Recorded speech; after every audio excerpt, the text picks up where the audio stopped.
Worst ever. HyperScan by Mattel. Rerez. By, of course, Rerez. I honestly, and I apologize if I mispronounced that, I actually have no idea what this is. I'm sure if diving into it, or when diving into it, I'm sure it'll make sense, or I'm sure it'll ring a bell. But I honestly have no recollection of what this is, so I'm very curious. This is a Patreon submission, so I'm really curious to see what this is.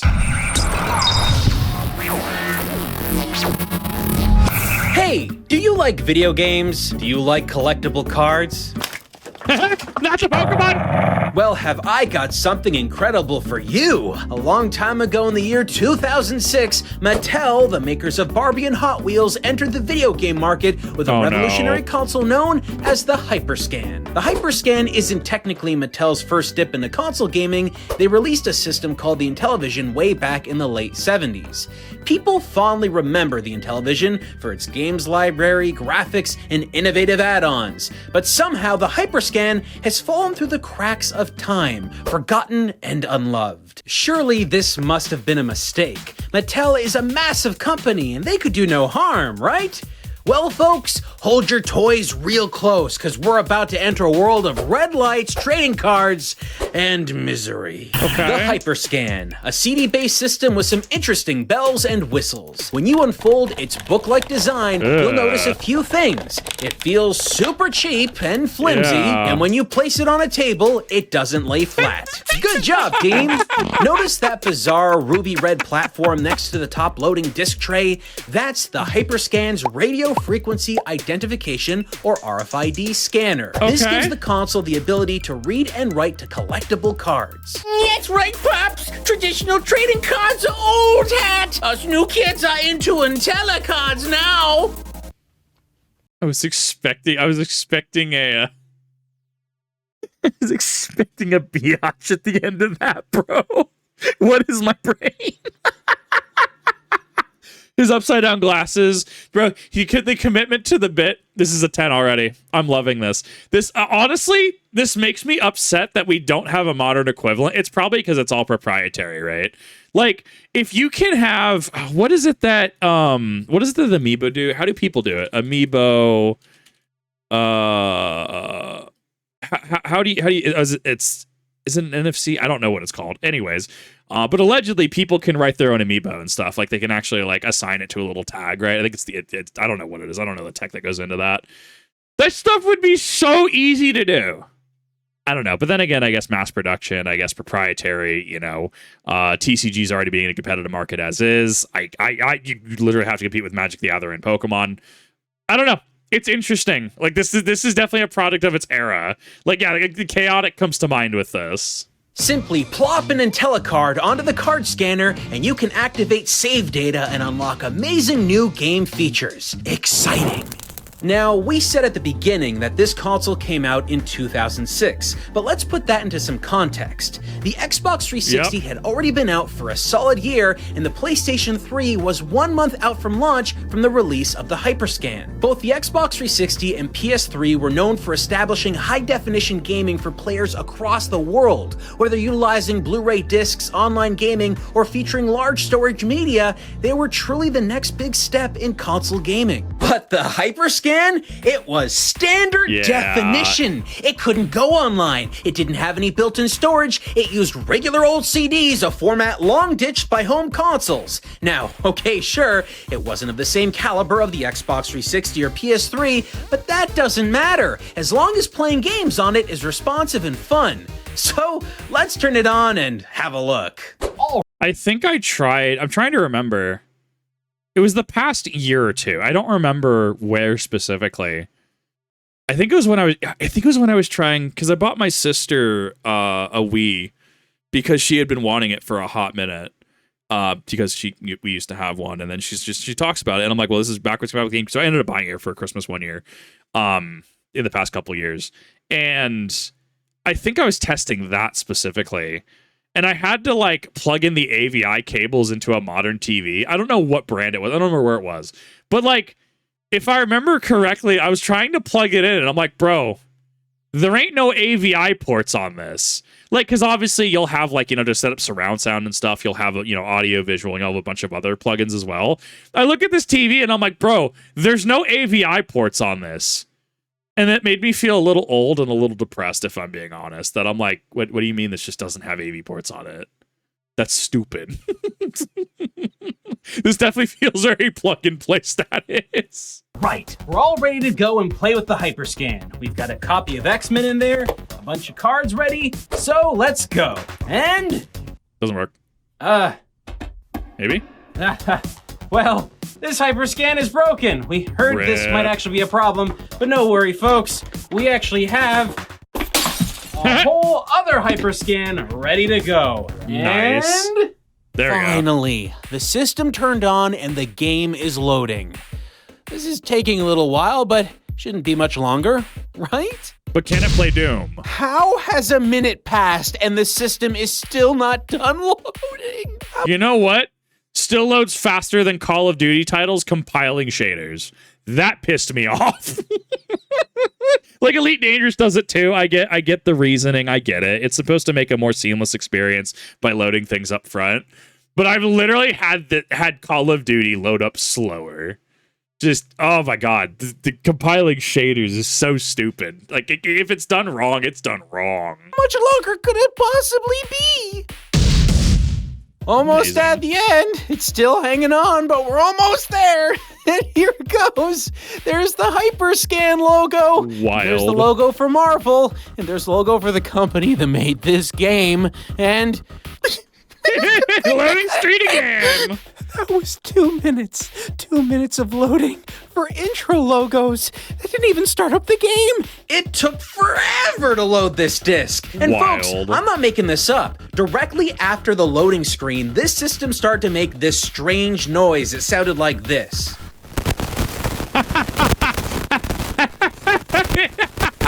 And then the console died. It refused to read discs. Amazing. Well, that's 2 dead consoles before we've even introduced the first game. That's a worst ever record. Turns out HyperScans are very prone to failure, and not just the optical drives, which are really bad. Even the composite AV cables can ruin your day if they go out. Now why, might you ask? Isn't it easy to replace them? Well, no, because on the HyperScan, the AV cables are permanently attached to the body of the system. If for some reason your AV cables fail like ours did, you're out of luck. Unless you have the tech know-how to open this thing up and resecure working AV cables, if you have a broken HyperScan, it becomes a hyper doorstop. I mean, honestly, it makes you look at, like going back and look at, because a lot of my GameCubes have had optical drive issues, just because like the lasers, they just, I mean, it's 20-year-old tech. Like some of the lasers just don't last. And the parts that are made, I guess they're made cheaply overseas, and quality control isn't necessarily a thing. But the lasers have been the fail point on GameCubes I've had.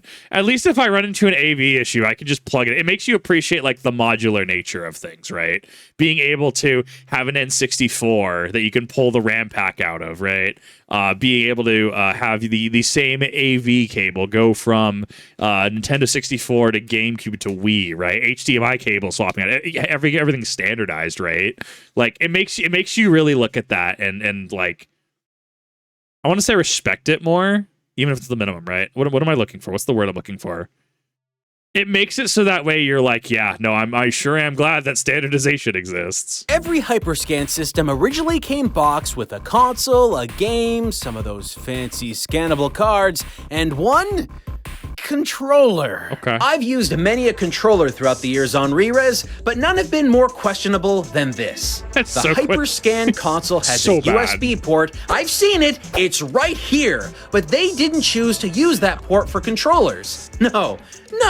Instead, they used an old-style 6-pin keyboard mouse input. Yeah. I ain't seen one of these in a long time. Bro, that takes me back. Let's do some math. This console was released in 2006. This port was designed in 1987. Why would they use a 19-year-old primitive input like this? If they were trying to save money, I could understand that, but the USB port is on the system anyway, so why not use it? But maybe it doesn't matter. What kind of input it has isn't really that big of a deal because the controller itself is nightmare rocket fuel. It has a variety of buttons, 2 shoulder bumpers that are squishier than wet moss, 2 triggers that are awkwardly placed, and a selection of face buttons that feel like stay stale discount jelly beans. And the Gross. D-pad? Son, there ain't a D-pad. Instead, you have a thumbstick, and that's gonna cause problems later on. The only thing I can't explain is what the USB port actually does. It's never used for anything at all. And Bro, what is my purpose? I don't know.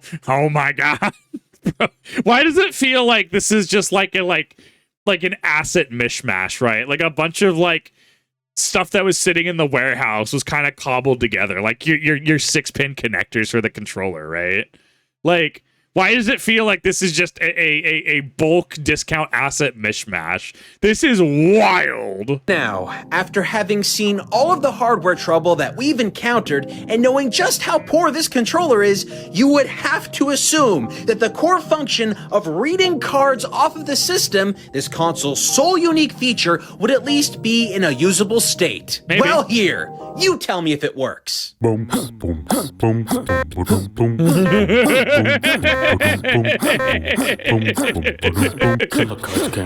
Oh my god, yes.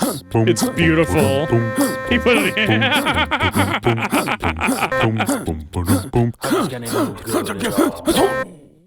Okay, we Wild. finally found a console that runs properly. Yippee! Let's get into our first game, the original pack-in game for the HyperScan, X-Men. But what did it cost? Everything. How many consoles we going through? How many doorstops do you have? We start up the game and, oh, right, like you saw before, loading is a massive problem here. And for the sake of your sanity, we'll be cutting the many loading screens you have to sit through before you get into actual gameplay. You're welcome in advance. Just keep in mind that more than half of your time playing this game is spent waiting for things to load. Anyway, Wild. yeah, this is a bare bones traditional one-on-one fighting game through and through. And while it is nice to see multiple characters from the X-Men universe presented here, even characters most have forgotten like Omega Red, the bulk of the whole experience is, well, you know how fighting games typically start off with you selecting a character? Yeah. This game doesn't have that. Enter Amazing. the cards. That pack of Intella cards we got all fresh and new with the system, well, these cards are not useless. In fact, they are essential to playing this game. If you happen to lose these cards, the games will not function because you don't have a character select screen at all. What you do have, though, is a character card. Oh my we god, happen yes. to only get 2 characters in the box, so that means we will only be able to play with these 2 characters. Bro, that is so foobar. Wolverine and Lady Deathstrike. Dude, this pioneers like what? I don't know. I haven't played Skylanders, so I can't really say one way or another. I don't know, dude. I feel this is something Nintendo and their amiibos look at and go, man, this right here, this is our end game. Nah, next Smash Bros game, you want to go play Toon Link? Man, dude, well, did you end up buying the Toon Link amiibo specifically for the Nintendo Switch 3DS or whatever they'll call it? Bro, Nintendo out here go get ideas.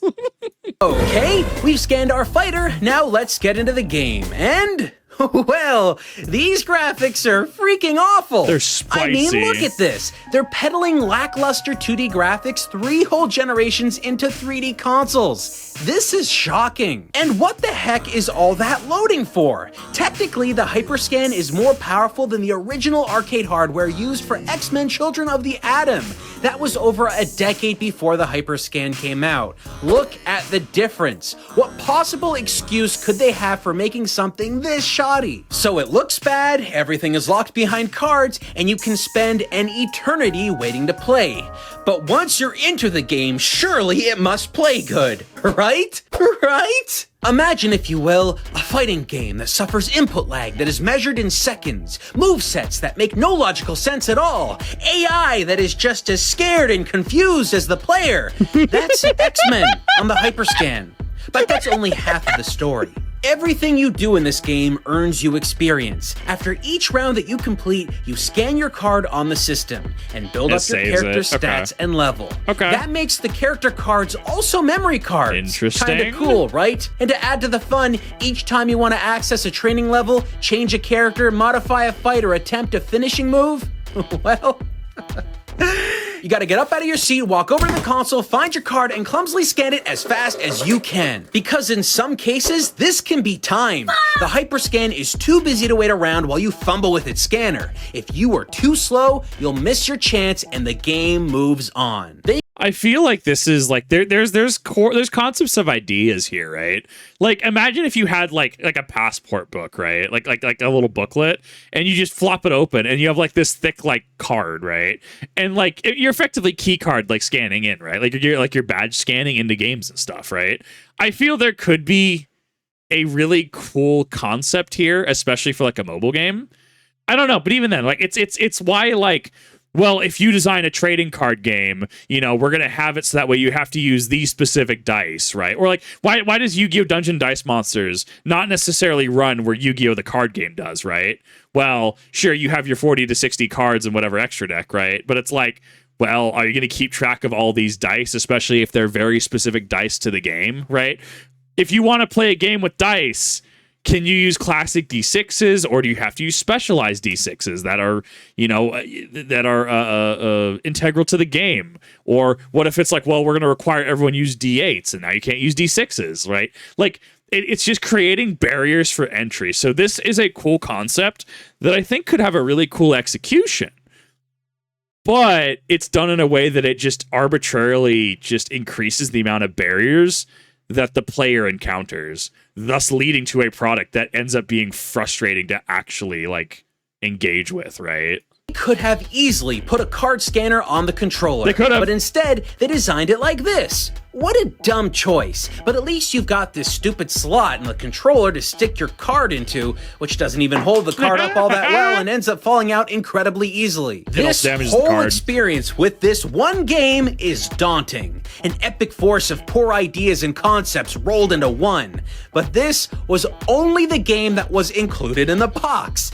They sold other games with their own booster packs. And if you'll indulge me, I would like to take a few seconds to really tear into this money-grabbing mechanic. Let me make this totally clear. The game disc, this CD right here, has all of the game data on it. The IntelliCards serve only to unlock these features. So for a fighting game like X-Men, the cards serve as a sort of physical lockout, preventing you from exploring the full game. It's basically physical DLC. It's so bad. My nightmare in card form. If you want to play with more characters and explore more of the game, you need to buy booster packs. Random collections of cards you may or may not have already owned, accumulating tons of useless doubles, triples, and quadruples just for the chance to get something you actually want. Bro, I hate bulk. I cannot stand bulk. I have thrown bulk out, right?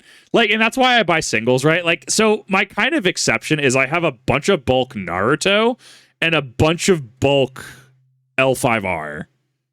And I actually have got a new thing for L5R, in which I'm actually looking forward to doing on stream at some point soon.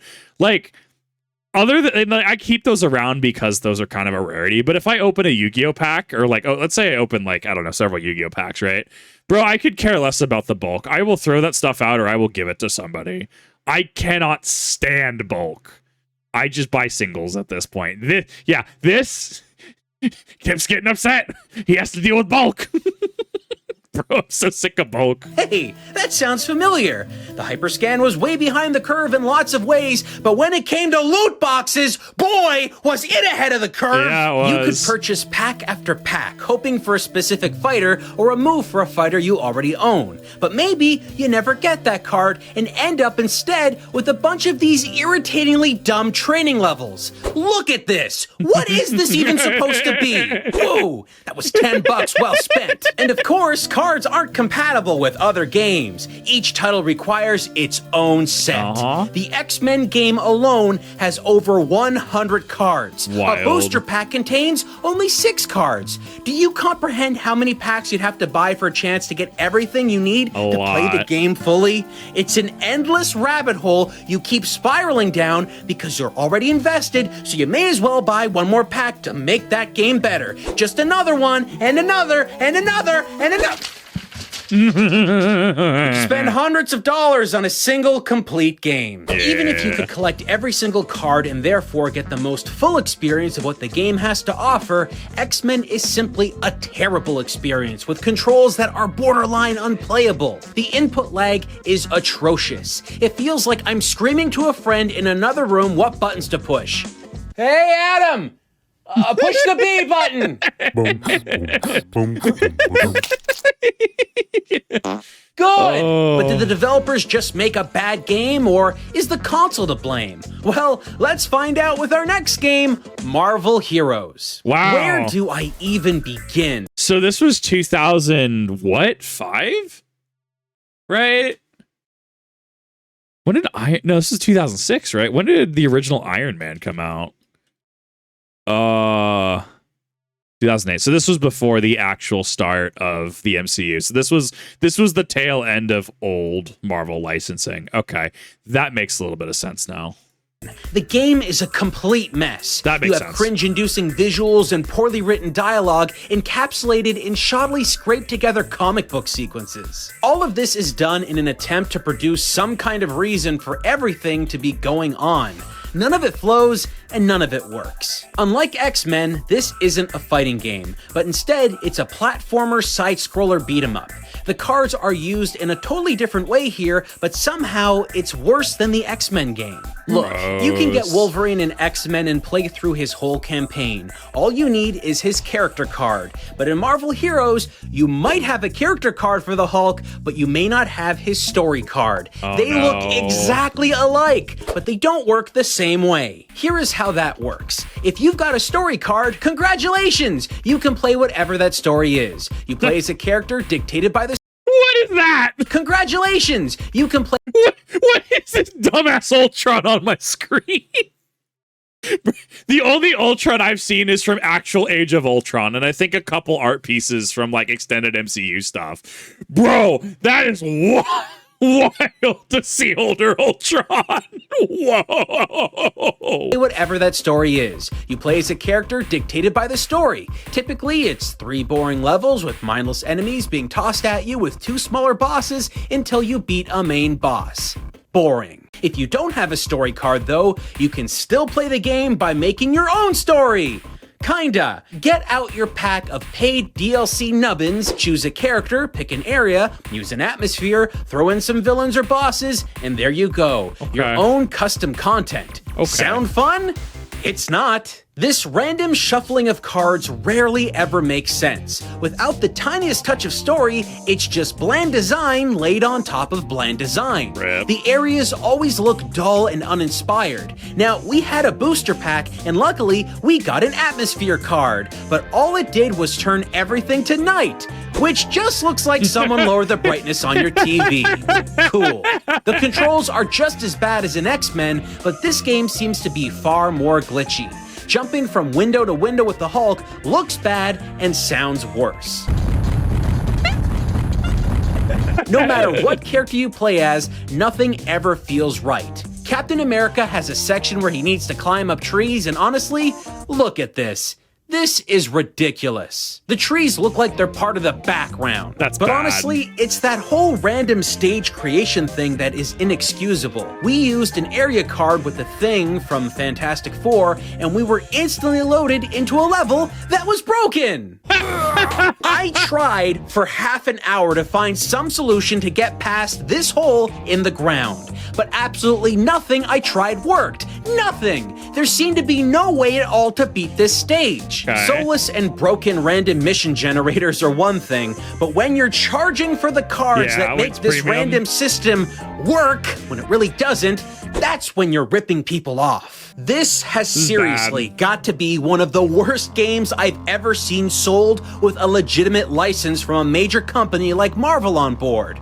So of course, when I saw our next game, a seemingly new IP produced exclusively for the HyperScan, folks, I was immediately scared. Bear witness as we venture into the Interstellar Wrestling League, another one-on-one fighter. This looks a little confusing, so let's have the game tell us what the plot is about. Greetings and salutations, everyone! I'm Idaho Jones,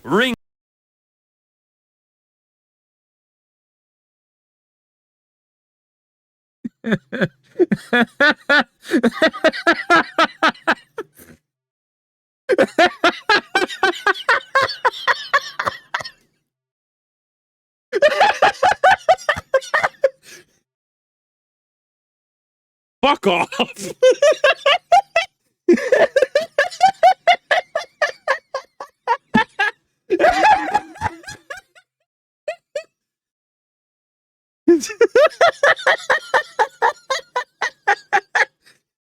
That's it. I'm done.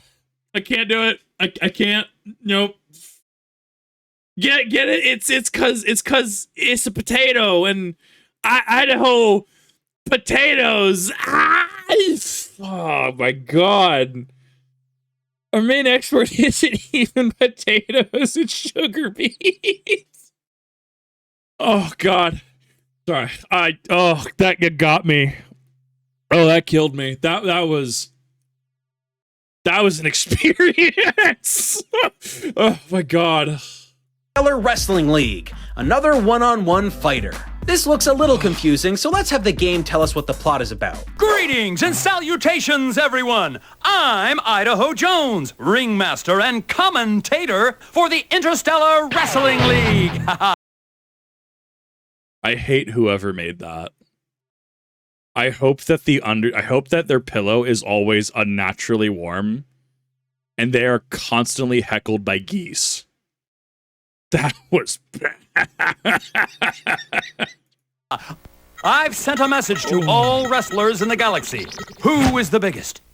Who is the baddest? Who is the meanest? Who bakes the tastiest pies? No, strike that last one.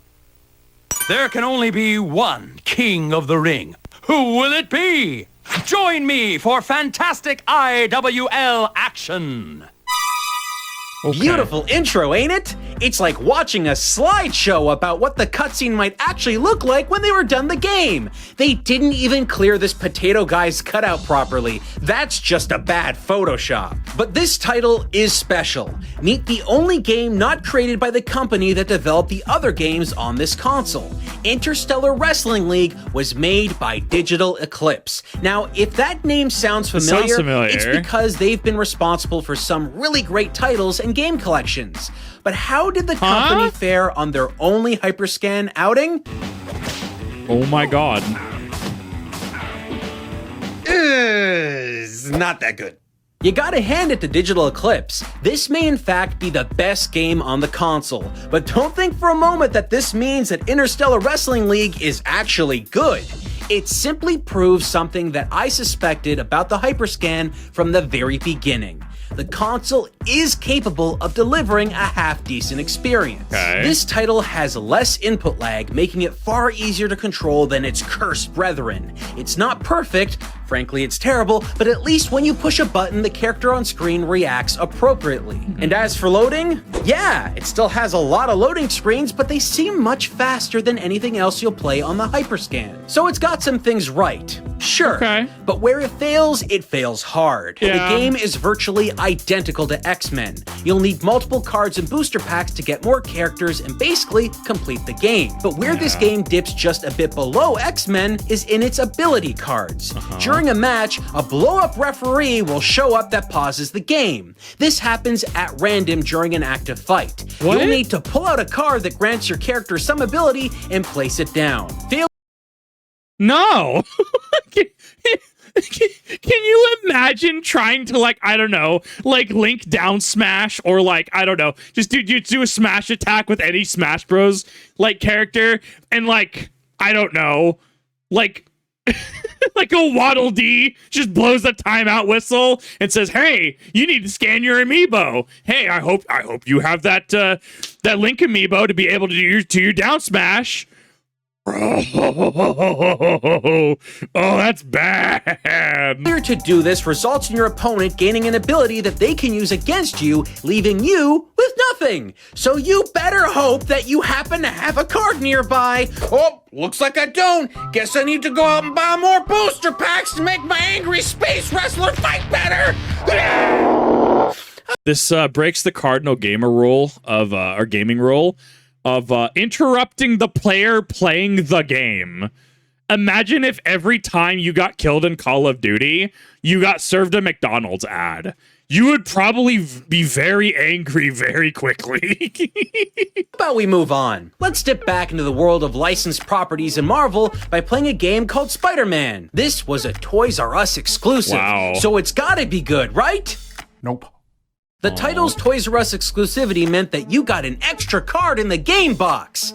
This means nothing. Now, unlike the other games, you don't actually need to worry about character cards. Well, I mean, you do. You should have at least one character card, and that card should be Spider-Man. If you lose this card, you cannot save the game. So don't lose this card. Overall, this is a strange game. It's kind of a platformer, but has enclosed missions that take place in levels that are small chunks of New York. There are a variety of stages to choose from, but you can't play all of them because most of these levels are physically locked behind cards, meaning you'll need to go out and buy a bunch of booster packs to find them to play the whole game. Isn't that cool? You just bought a game disc, brought it home, and now you need to go back out and collect a whole bunch of useless cards at random for the chance to play all of these really crappy levels. Whoa-wee! Mattel was onto something real cool here. And trust me, none of these levels are worth purchasing extra cards for. They consist of mundane and sometimes ridiculous tasks that seem to have no solution. Best I can tell is that we are missing a specific power-up card to make certain levels completable, but for the ones you can complete, does delivering pizza sound like fun? How about Spider-Man playing firefighter? Spidey doesn't have water on him, so I guess he'll just shoot his spider webs at the flames and... Oh, that actually works. If a building is falling apart to pieces, Spider-Man is a junior city architect and is quick to solve the crumbling problems by shooting webs at cracks in the walls. That makes sense. Which actually seems to hold the building together. For real. If you ask makes me, sense. seems the game designers got really lazy and could only think of Spider-Man shooting web at things as a game mechanic. But You know, I'm gonna be honest, this just really makes me want to watch the Tobey Maguire trilogy again. I don't know, man. Something about it is just peak. It's peak meme. eventually, we do see some other levels, like this one, where there's a blimp and Spider-Man is saving people before they fall. So of course, they perfectly animated people grabbing onto our web-slinging hero. But don't worry, you still get to face off against Spider-Man's most intelligent and ruthless foes, like Dr. Octopus, whose evil scheme that Spider-Man must thwart seems to be... throwing artwork out of a museum that Spider-Man needs to catch carefully. You monster. Think about the resale value. Is that even really all that illegal? I mean, wouldn't you just get a fine or charged or something? Couldn't you have just, I don't know, dealt with the security guards? Did Spider-Man really need to go out of his way to take care of this museum thing?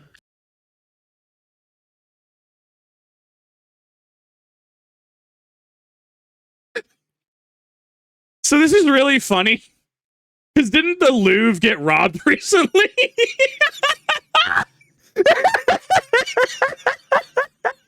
Like, I was thinking, like, wait a minute. Wasn't there a whole thing about the Louvre getting robbed recently? Bro, I can't. It's too good. Seriously? By this point, folks, I think you can see that the HyperScan is a hyper-wreck. But we've got one more game to wrap up the whole library of this console. Oh, that's right. There are only 5 games that were ever publicly released for the HyperScan. Okay. Because this system was canceled, and I'm not making this up, after just a couple of months on store shelves. But I digress. Time to play Ben 10, a show made into a video game on a console nobody wanted. This is gonna piss me off. I actually really enjoyed the original Ben 10, and then they had the movie, which was great. And then, like, I don't know, the artwork changed, time skip. I don't know. It just kind of lost me. I couldn't keep up with it. But, like, I mean, yeah, the show was fine. Show was great. I enjoyed it. Like, it had a lot of potential. I don't know. It's gonna make me sad. Brace yourselves. This is one licensed property that in theory should be a perfect fit for the HyperScan. Oh, the original absolutely. TV series is about a boy who has the ability to morph into aliens. So you'd think while you're playing the game, you just pull out an alien card and scan it to turn into whatever is on the card. It's a simple idea, and I think anyone could get behind it. Heck, even I think it sounds pretty interesting. Ben can turn into fun aliens and players can collect the alien cards. But that's not what they did. They somehow made it more complex. Bro, how do you foobar a concept like this? I think it takes more skill to mess it up. Not only are there alien cards, but there are also project mods, attack mods, defense mods, speed mods, power mods, villain defense, help, and ultimate cards. Are you kidding me? Oh, okay, so it's over-designed. Got it. Why did you need so many? They somehow found a way to make it so frustrating and confusing to know what cards do what at any given moment that you don't want to bother using any of them at all. Yeah. But how does the base game play? Well, it's a platformer, so what does a platformer need to do correctly? Attack, jump, move left or right? This game somehow fails to do all of these things. Bro, this feels like, oh my god, what was it? Oh god, Flash game era. You had, like Lilo and Stitch Flash games on Disney. I'm pretty sure Cartoon Network had some Teen Titans games, right? Bro, this is like early 2000s, like PC browser Flash game status. Not quite Newgrounds, but like actual licensed stuff you would find on like Disney.com or like CartoonNetwork.com. Wow, that brings me back. Ben 10 has the most input lag from all of the games I've played. We're Wild. talking a good 1.5 seconds from pressing the jump button to actually seeing a character jump. But time delays and button pushes aren't your only problem. Ben 10 has the worst loading times too. But we're not just talking about loading between levels here, we're talking about the one thing In that Ben mission? should be able to Oh, do on the fly. no. Switching between alien forms. The console seems to be incapable of playing the game and scanning a card at the same time. So when you are given a chance to change, which requires you to stand on a platform, the game has problems and will lock up for a moment. Oh, and that's not even the end of it. To make that frustrating experience even worse, once you found some way to get the card to actually be scanned by the console, the game immediately freaks out and starts blasting a loud alarm for you to remove the card. All of this, by the way, requires you to find a card in the game before the card can actually be scanned. Confused? Bro, why do I have the physical card then? Like, why? Bro, I have played Destiny raids that are easier than this. Bro, I can explain planets in oh my god, is this Vault of Glass? Bro, I'm so Vault of Glass pilled. I can explain planets in Root of Nightmares easier than this. This is rough. Good, because it's gonna get worse. It's a totally broken experience from start to finish. The levels are mostly stupid obstacle courses with sparse enemies placed around, and with that awful input lag, you're going to be falling to your death a lot. So by this point, you'd probably think the game's only saving grace is that you can have free will to change up the levels as you want, with whatever characters you have in your deck. Right? Sure. Right? Well, no. We got to a level where whatever card we scanned, Ben always turned into the same alien. Sorry. And they explained it away with this ridiculous exposition from his grandpa Max saying that the machine is kind of busted. You know, like the HyperScan. Awful. So the game seemed to really think we had to be this blue and black alien thing, but it had no special abilities that we could see that made the level any easier. When it turns back into Ben, you can finish the tasks with no problem. What is the point of collecting all of these cards when they don't even do what they're supposed to do when you scan them? That's the point of this entire console, isn't it? I've seen plenty of poor quality systems, games made to scam and steal money from people, rip-offs that trick customers into buying something that isn't what is written on the box. But with the HyperScan, you're looking at Mattel, an enormous company that actually made a console in the past that people enjoyed, the Intellivision. The bulk of the games on the HyperScan are lazy cash grabs, a total slap to the face of anyone who dared buy this hunk of junk. If it's not breaking down, scanning the cards and properly or struggling to play discs, it's controlling badly and putting you in a constant state of rage like no other console before it. So heed my warning, friends. That shiny, glowy red ring seems to be welcoming and enchanting, but hidden underneath all that plastic is a vicious chunk of gaming history best left forgotten. That is the HyperScan.